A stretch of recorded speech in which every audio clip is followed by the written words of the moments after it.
Joe, tell me what this took to bring together. What brought this together? What made you decide to do something like this? Well, Scott, you know this. What happened in Uvalde, it shook the whole nation. So we got together with a great group of people, and as usual, our community always steps up, and with our elected officials.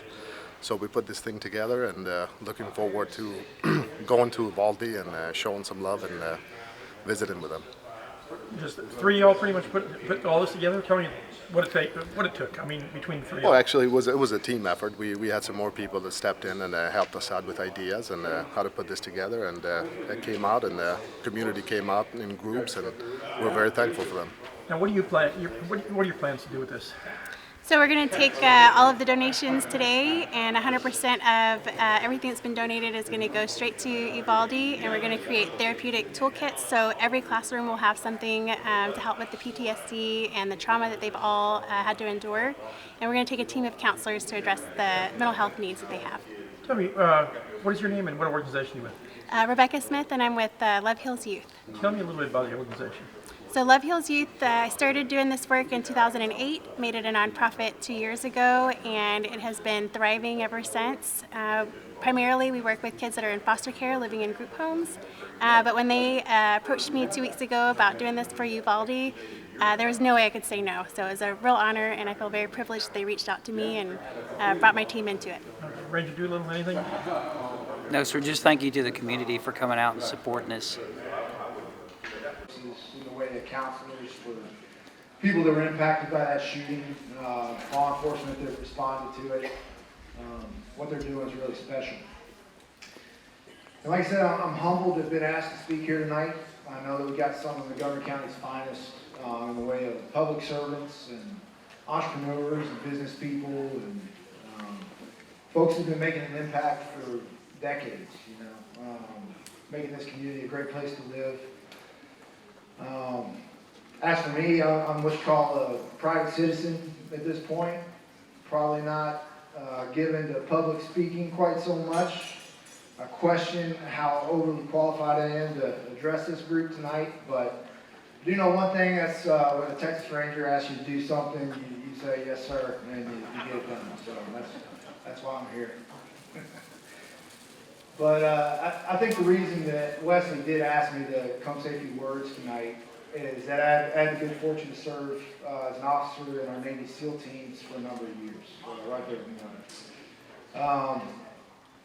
In that capacity, I got to lead teams in Iraq and lead teams in Afghanistan, and really I think the best part about that job is not that you're doing high-speed things, but it's that you're doing them with really high-speed people, right? So you're going through all these situations. Some of them are tedious, some of them are exciting. You're getting ready for war, you're dealing with difficult situations, difficult people, and you're seeing how these highly functioning individuals address those situations and what their philosophies are and what works and what doesn't work. And over time, you kind of start seeing things the same way. Maybe you contribute a little, maybe you take away from somebody else, but you're starting to develop sort of a common approach to the way you go through hard times. And that's kind of what I want to offer some perspective on, tonight. So, the folks in the teams that really epitomize this, and they're kind of the shining example of what it means to be a team guy. Those are the Master Chiefs, the senior enlisted, the guys that have been there for 20, 30 years. They've been doing those hard things with brilliant people for decades, So they own the culture. They know what it means to be a team guy. And about the time I got in, which was 2006 time period, a bunch of those Master Chiefs, they all got together. And they tried to take that oral culture, or oral tradition, that culture, those values, and they tried to distill it down into something they could offer young team guys like myself that were just coming in, right? So they wrote down an ethos, and they wrote down what it means to be a Navy SEAL. I know y'all have seen the movies and everything, but I'm going to kind of go through what it really means, right? So these Master Chiefs, they got on a plane. They went back to the place where all team guys were born, and that's San Clemente Island. That's a nasty little rock out in the Pacific Ocean. It's just a runway surrounded by cactus, that's surrounded by kelp forests, great white sharks. Water's about 50 degrees. It's kind of a nightmare, kind of a dream come true. You can shoot in any direction, right? So a lot of automatic weapons fire out there, a lot of demolition ranges. It's kind of what you signed up for, right? So these Master Chiefs, they all went out and they wrote down what it means to be a Navy SEAL. And I tell you, I think they nailed it. It's something that you could refer back to over the course of a long deployment when things got confusing, when things were not black and white anymore, but you're getting shades of gray. It was sort of a true north for how to act. It was something you could rely on in a tough situation. And I don't think it's something that just applies to life in the SEAL teams. I've been out for a couple of years now, and it's something I still have hanging in my office. I talk about it with my kids. You know, we talk about how it applies to their lives. And so, if you're all a blessing, I'll kind of share how it goes.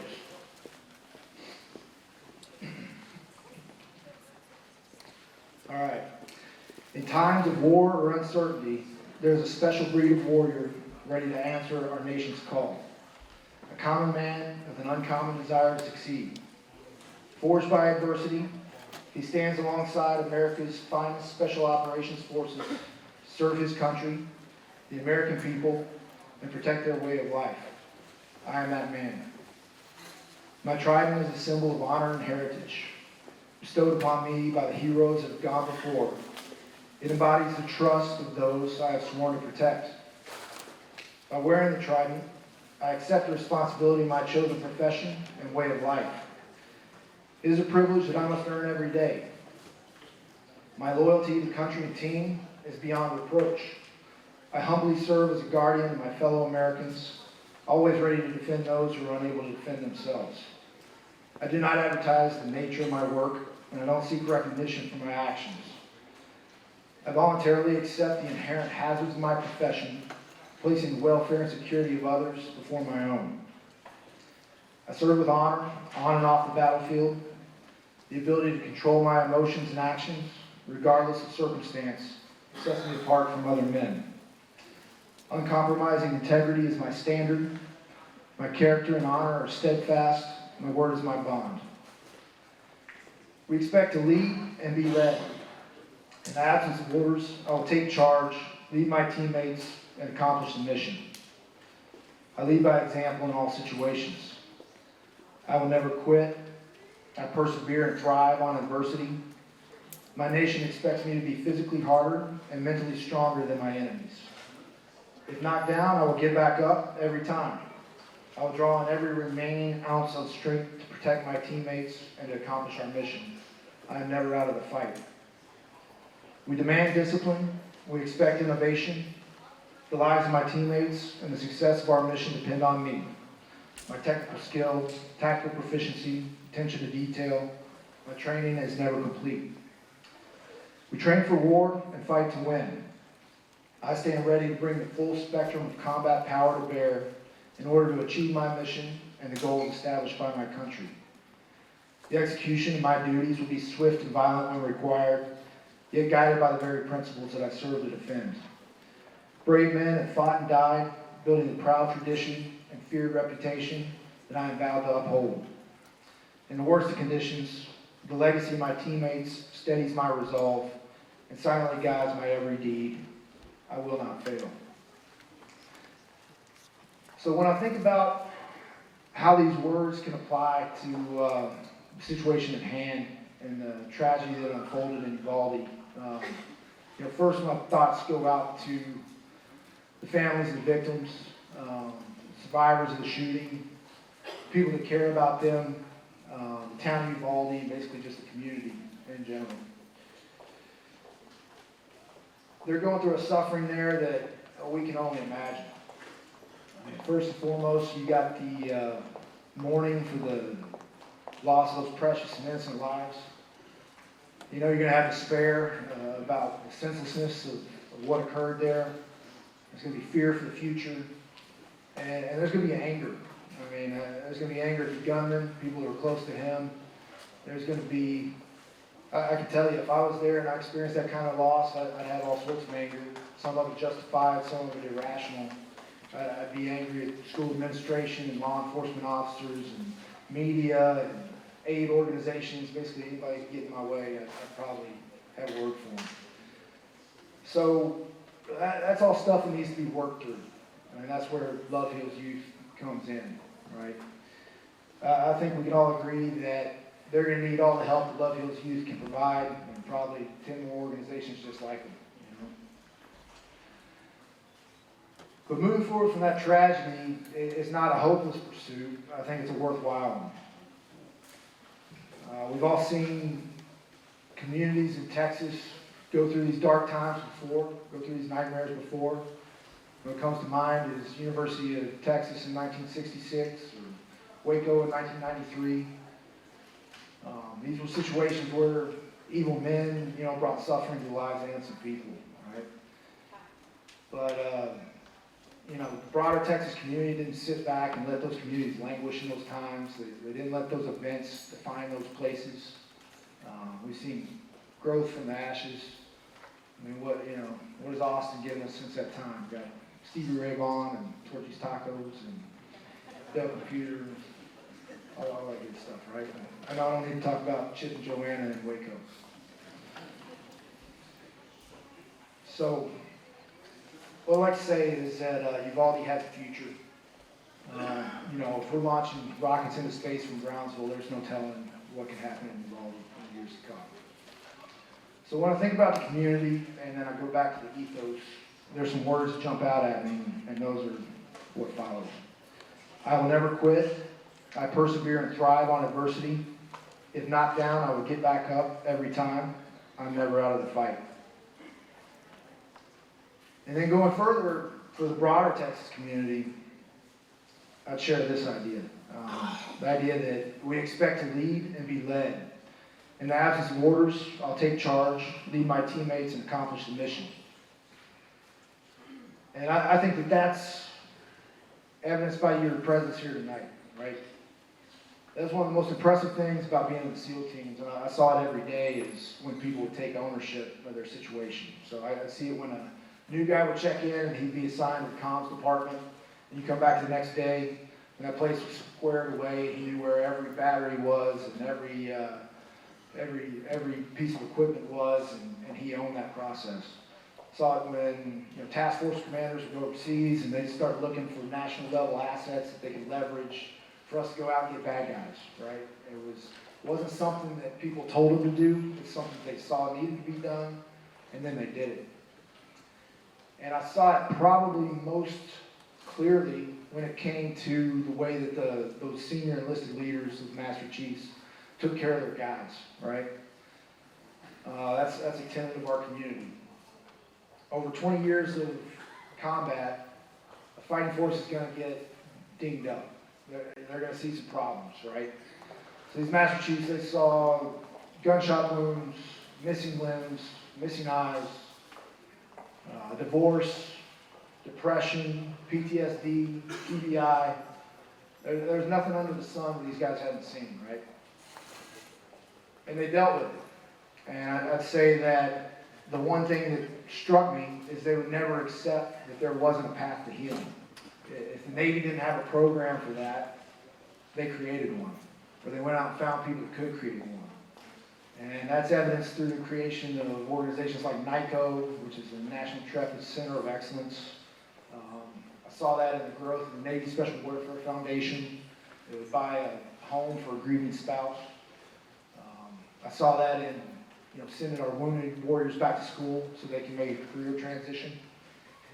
And I'd see them build it out of thin air so the guy that was blind could stay in the SEAL teams, right? I mean, that doesn't make sense on its surface, but that's what they did to take care of their guys. So I think that that same spirit is in effect here tonight, obviously. Nobody's sitting around waiting to be told what to do. We're seeing what needs to happen and making it happen. So in addition to working with the community of Uvalde, my understanding is that Love Heals Youth is going to be working with law enforcement officers and first responders that were involved in the crisis that day in Uvalde. And I'll just start by saying that I think being in the law enforcement community today, on a good day, I think that will test the character of some of the finest people I've ever met.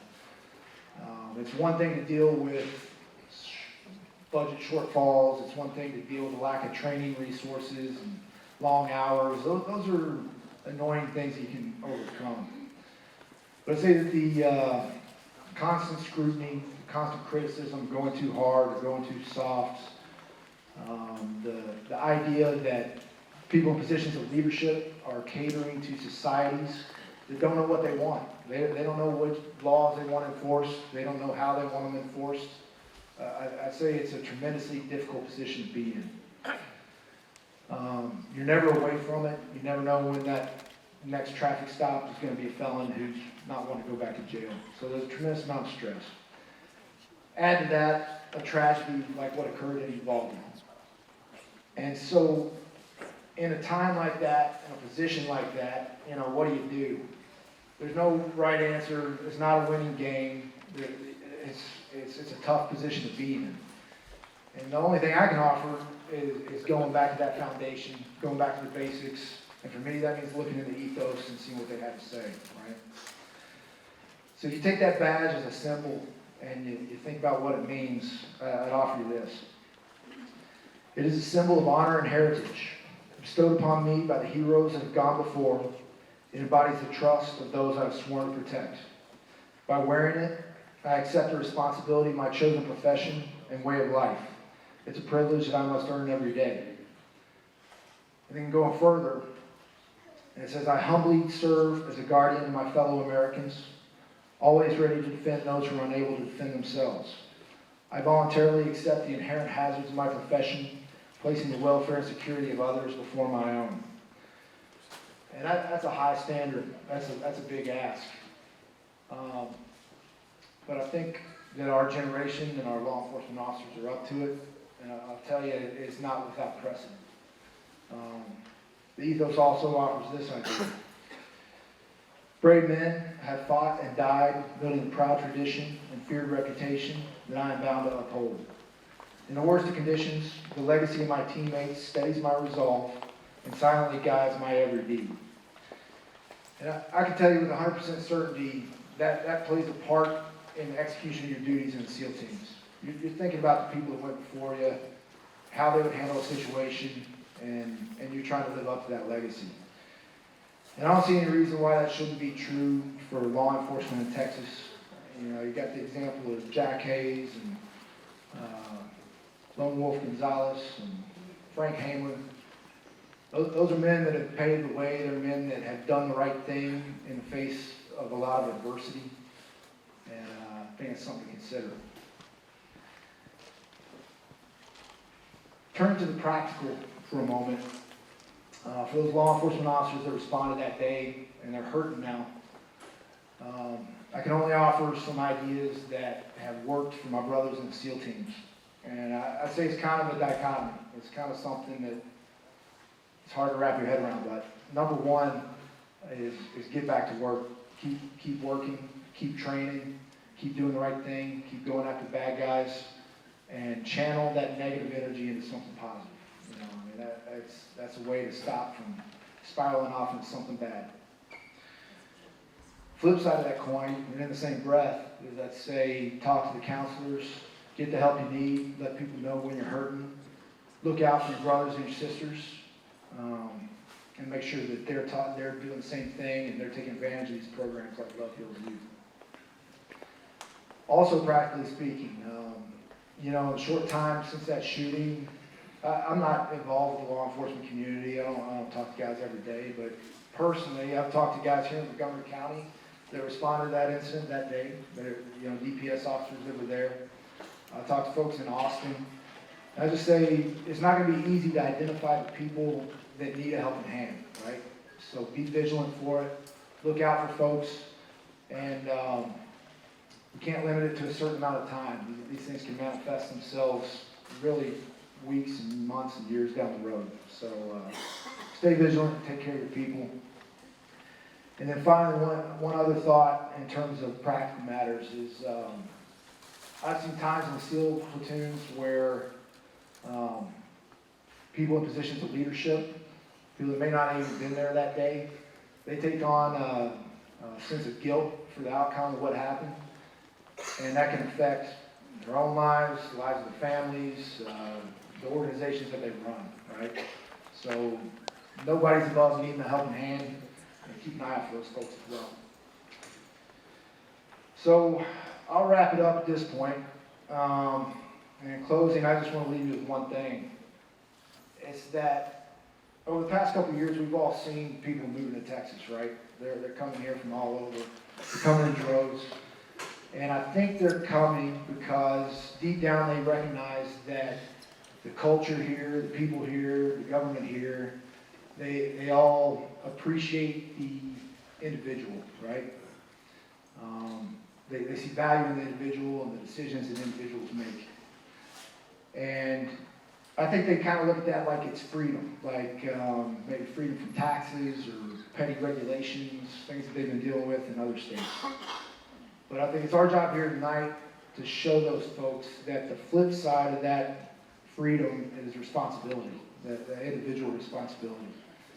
And making the decision to support groups like Love Heals Youth as they do this good work. So that's all I have to say tonight. Appreciate your all's time. Happy to answer any questions, after dinner or anything like that. God bless y'all. Right. Excellent job, Patrick. Thank you. Thank you for being here. We're going to move on. We're going to do a couple of live auction items. Vince Voss has donated his time to come up and bring a few items for us to bid on. Hopefully y'all will.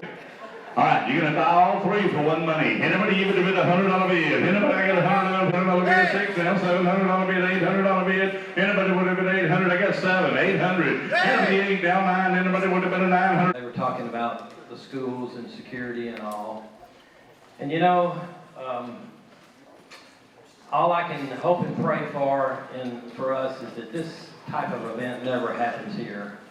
I'm not saying Montgomery County's, we're a unique group. That's exactly why someone else said we're growing so rapidly, is because everybody comes here, they come here because of the people. There's a lot of opportunities, but Conroe again is the #1 city in America. I grew up in Conroe. It was just a little bitty block downtown with 5 and dime stores and a place where your mother would drop us off to go to the movies with a quarter. And there's still a lot of us here. We're growing, but the people that move here are almost, they like who we are, and that's the reason they're moving here. They're coming from all over the country, from out of the country. And as a neighborhood and as a community, we watch each other's backs. We truly do. I've been in business in this great town and county for a long time, most of my adult life. And people come to me and they tell me, Robert, we're buying a place out here, and they're coming out of Houston, and they're tired of the rat race down there. And they tell me, the first thing they tell me is, when you've got great neighborhoods, the best fire departments and law enforcement in the country, but the most of the reason they come here is because of the country people, the people. I know people call me, I'm just an old country boy from Willis. That's what I tell them all the time. I can't cover that up. I am who I am. But I'm proud of the fact that I was born and raised in Montgomery County. And as a community, you look around tonight, everybody opens up their arms. We feel for those folks, but we don't really know how to because it's never happened to us. And so all we can do is what we're doing tonight, trying to bring them a little hope in their world. It would be horrific for something like that to happen here with your neighbors and all. So every night you go to bed, pray for those folks and open up your heart, because I'm telling you, they do need it, and there's nothing we can say. We don't have the words to say one thing to them that's going to really make them feel any better. A lot of times you just sit there and just let them absorb your love and your power. So I'm going to wrap it up. I'm not going to talk for a long time. I think we've all heard everything tonight. But thanks again for everyone who put this on. Rebecca, the organization, Joe, everybody here. It's amazing what, in just a short period of time, when Wesley came up with this idea, him and Joe, how fast things happen. And old Joe, look at him back there. He's just smiling. Am I on a timer tonight? This isn't some political event or anything. Joe, you know we all love you.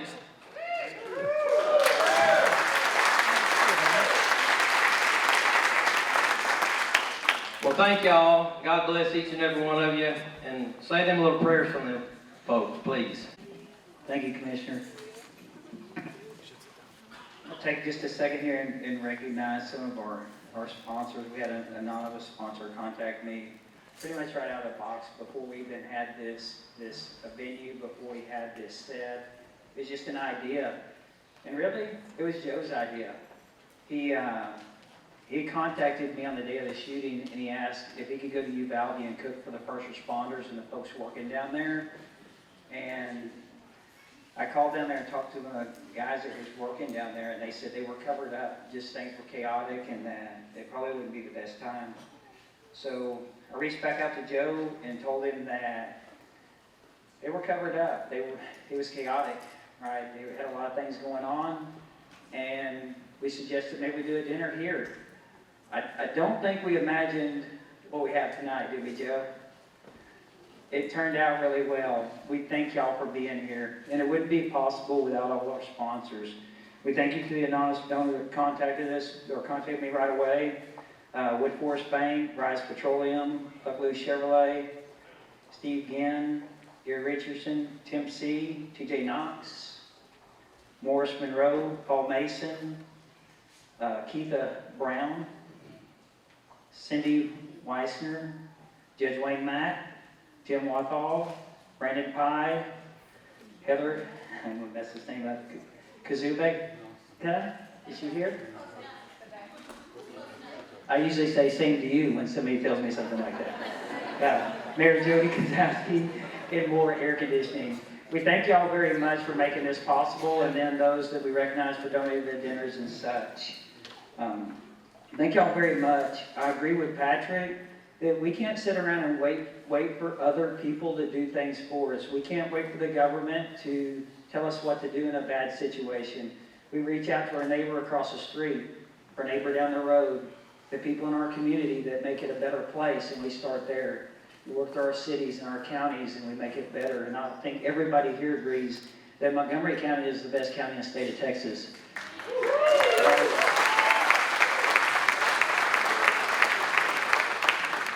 I love Montgomery County. I love the people here. I'm glad that we were able to do this and raise this money for them families.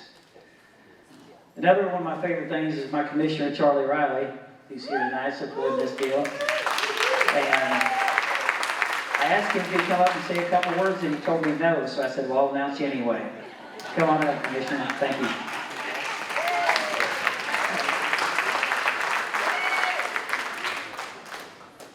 Thank you. Thank you, Ranger. I've been called a lot of things, but motivational speaker is not one of them, I promise. Steve even tried to help me one time. About 3 times in, he said, I'm done. I'm out of here. I'm not messing with this anymore. Look, I'm from a little town out west that's like Willis, a little town called Magnolia. If you haven't been to Magnolia in the last couple of weeks, you have no idea what's going on. I'm telling you, it's blowing and going, and people are just coming in by the droves. But I certainly don't want to take anything away from Uvalde. I'm like Commissioner Walker. I just can't imagine anything like that happening around here. I just hope and pray every day that we never see that. But I will tell you that we've got a couple of communities over out west side of this county that are hurting. The Collins family, I'm sure everybody heard about the Collins family. That on June the 2nd, they woke up and realized and were notified that they had lost 5 of their family members that were murdered in Centerville. I don't know how you get over that. But you know, those of us who read the Bible, you look back at Job. I mean, this guy had everything in the world going. I mean, he was rocking and rolling, and all of us were. The folks in Uvalde, they had no idea this was going to happen. They were, get up one morning, everybody goes to school, everybody goes to work, your grandmas and grandpas watching. The Collins family got up, tried to notify, tried to find their family. And just like Joe, it all turned that quick, and everything's gone. I get up every day and I pray that everything's going to be all right. And most of the time it is.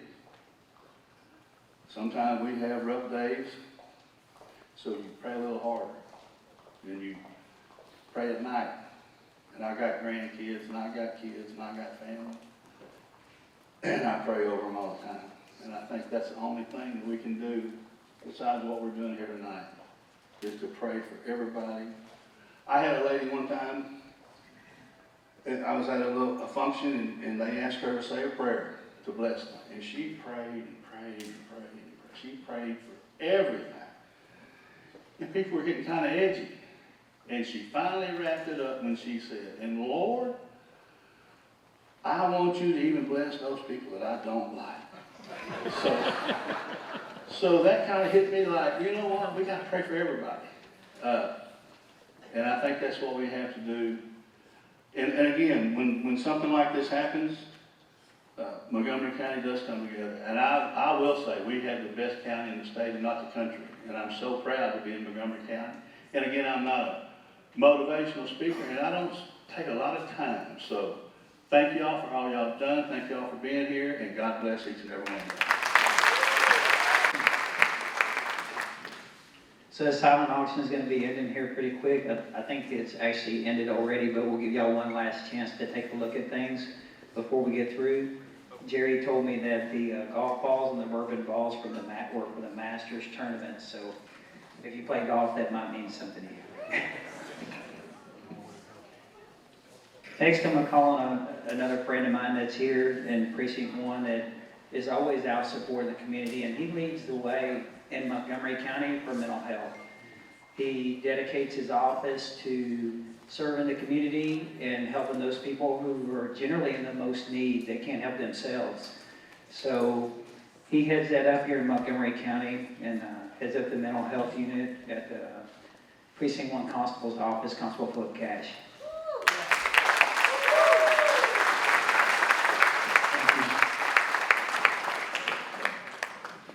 Thank you, Wesley. Wesley and I go back a ways. I know he's a Texas Ranger now, but before I was a constable, I worked narcotics for about 2 decades of my career, and that's where I first met Wesley. So it wasn't always the clean-cut Texas Ranger we see here tonight. He fit in with the rest of us. But a little bit about Wesley. You know, a guy goes in a state, becomes a state trooper, then he has to test, he becomes a narcotics agent, and usually that's where their career stops. They'll stay in that service and then they'll graduate to a sergeant, lieutenant, all the way up as far as they can. But he took a next step and became a Texas Ranger, which is one of the most unique law enforcement agencies in the country. And thank you for all you've done for us. It's an honor for him to have him speak tonight. We've been friends a long time. He talked to me about, I guess it was 2 weeks ago about this, and I said, you know, this is a community to do it in. Montgomery County, like we talked about earlier, is one of the most giving places I've ever seen. We have people here that care about the community, and they worry, and they, you know, no one would ever wish what happened in Uvalde or in Leon County on anybody. That was horrible. But the Texas Rangers responded to both those. I know personally he's spent a lot of time up north of us in the woods.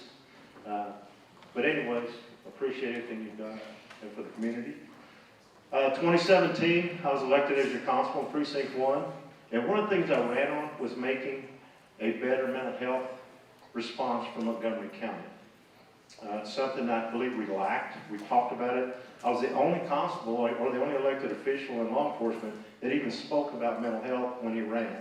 I had 9 people on the Republican side and 1 Democrat, and I'm here talking about it tonight, so I believe it resonated with the voters in the community. We did have the need for mental health. I went to the commissioners' courts. Our 2 commissioners here, the other commissioners, have supported this since I first started asking for deputies. And we started a program in Montgomery County that I would put against any program in the country.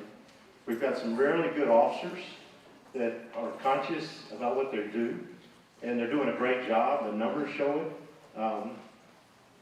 We respond all over Montgomery County. We also do transports and some other things. But our primary job now is to deal with people in crisis, and mental health crisis, divert them from the jails, divert them from the hospital if we can, and get them to a place of better care, a mental health facility. Our jails don't need to be full, and the hospitals don't need to be full of people that need to go directly to a place of better care. And we've been able to institute a program, and it's working in Montgomery County. Most of the time we see these events, mental health gets brought up. Mental health gets brought up. This person probably had mental health issues. If you know something's going on, you see something's going on, what we ask for the community, and it works really good in the schools, is to let us know before it happens. Let us know if someone is the ideology to hurt themselves, commit suicide, or to commit violent crimes. We're here to respond to that. We're here to, whatever we need to do to track it down. We also have Willis Independent School District under my office, and you know, there's a lot of stuff that goes on that you don't hear about, but when someone puts a text out that they're going to bring a gun to school, we act on that, and all the school districts do. But it takes someone to say something to us. So tell your kids, your grandkids, your neighbor's kids. If someone ever talks about something like that, let us know. If there's someone there, we'll investigate it. We'll do what we can. You know, it's prevention. But you never know when somebody is going to do something like what happened. But you don't know if you knew something about it and you let us know, we may be able to prevent something that happened. And we deal with this. It's, you know, I think I have some of the most professional officers working on the streets right now. The last 3 weeks, we've averaged over 200 calls a week.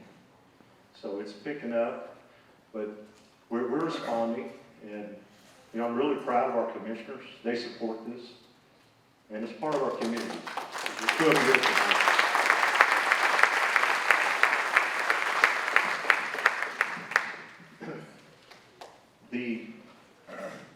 we want to reach out to all parts of the community. I know Carlos, are you still here from the Chamber of Commerce? There's Carlos. We're trying to reach out to the Hispanic community through people like Carlos, the Chamber, and also other advocates in the community. We're here for them too. We're here for anybody, rich or poor. Some people don't like to speak to the police. We tone down the way our officers look. They don't wear patches. They drive unmarked cars. And they're there, and they're not on a time limit. If they need to spend a day with somebody, we'll spend a day with them. We also work with our hospital districts, diverting ambulances back to the street if we can transport them. Unless they've hurt themselves, ingested something, or if they're in full psychosis where they have to be medicated, we will take care of that transport. Put the ambulance back on the street. Keep them out of our emergency rooms. You know, 1 in 5 Americans will have a mental health issue in their life. Maybe depression, and maybe something worse. But you know, we're here to help. We care. We're here to help, and we get the full support of our elected officials in Montgomery County. Thank you.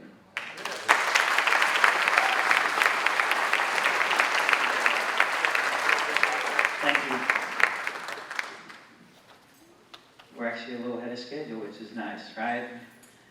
The next speaker is someone I met about a year ago, and she's just been like a shining beacon for youth. She cares about youth. She dedicated her life and her education to tending to youth, their needs, to making sure that these people grow up healthy mentally in our communities, and she does a lot with that. So, introduce Rebecca Smith with Love Hills Youth. Thank you, Rebecca. Thank you.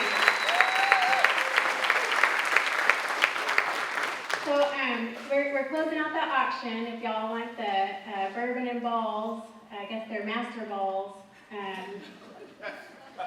What?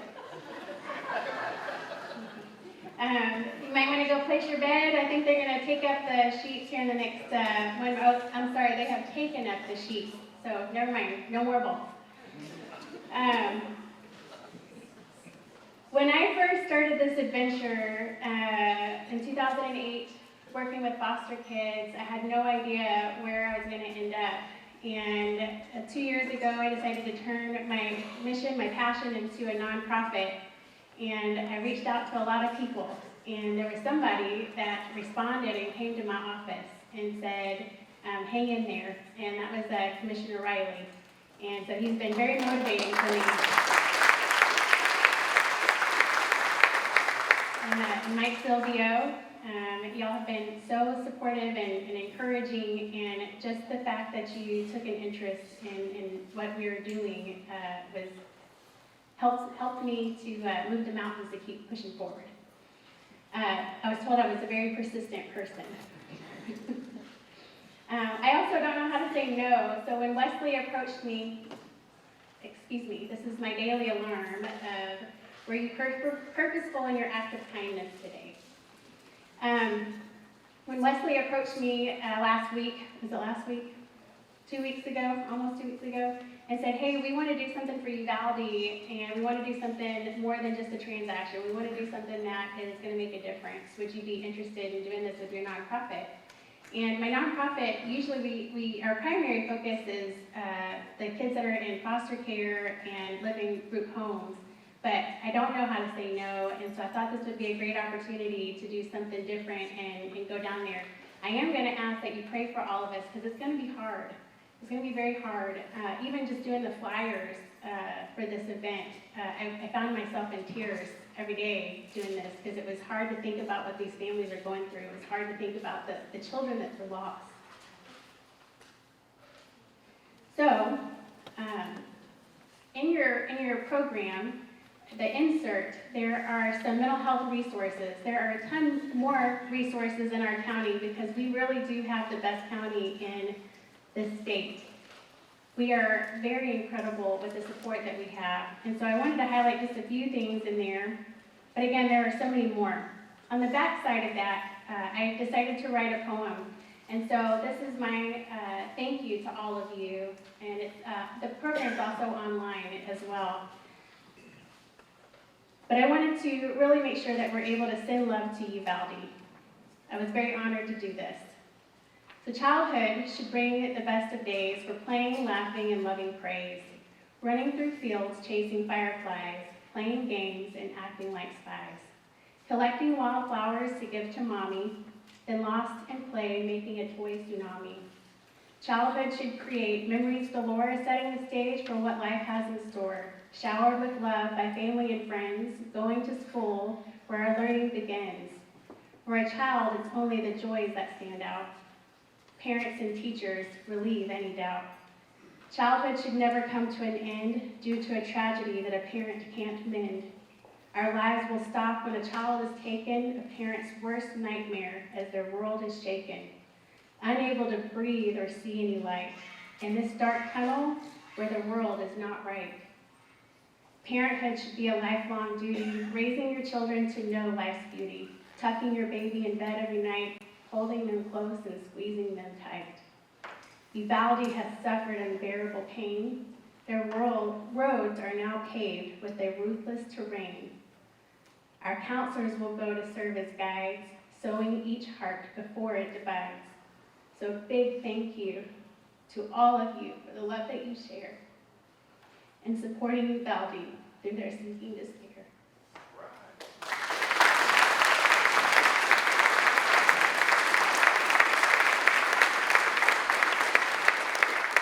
Part of what we do with Love Hills Youth is we provide welcome home baskets. We're working on putting those together. If you saw some of the rocks over here on the table, they have love stamped on them. Those are going in the welcome home baskets. We also want to give our kids love notes. And so you'll see on your table, Jerry, if you'll hold that up, it says love heals, because there's nothing more transformative than love. Love can bring you through so many hard times. So if you will take a minute and write a love note, maybe a scripture, a Bible verse, or just to say, we love you, we're here, we want to support you, and we're going to make sure that that goes in every single therapy toolkit that we provide. There's over 700 teachers in Uvalde, and so we're going to make sure that we have enough baskets to go to every single classroom. And we're going to, depending on how much money we raise, and I think it seems like quite a bit, y'all have been so gracious. I am humbled beyond belief. So we're going to have a beautiful team to go out there, and we're going to be a part of helping them heal. And I am very grateful because it wouldn't happen without all of you here today. Thank you.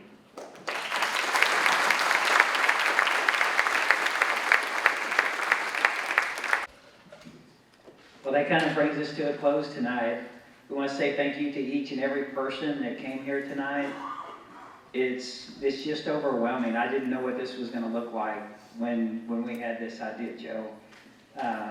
Reaching out to a couple different people. I have to say something to acknowledge Marcy also with the VFW. She was willing to work and help us get this together. And then all the volunteers that came in and helped us set this up and helped us, they're going to help us tear it down. Those that are working every day in our communities that we don't normally see. I'm just real proud of everybody, and I thank y'all for coming out here tonight. So appreciate you very much. You're welcome to hang out a little bit and kind of mingle around here and just talk. We're a little bit early so we can have some conversations. Okay? Thank y'all very much.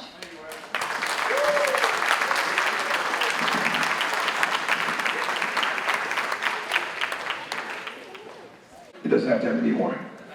Commissioners, judges, everybody, all the powers that be, I challenge you to change the world tonight. All we gotta do is one thing. Put a armed police officer at every entrance and exit of every school in every county in Texas. What's so hard about that? Let's have lasagna dinner and celebrate that, not the death of children.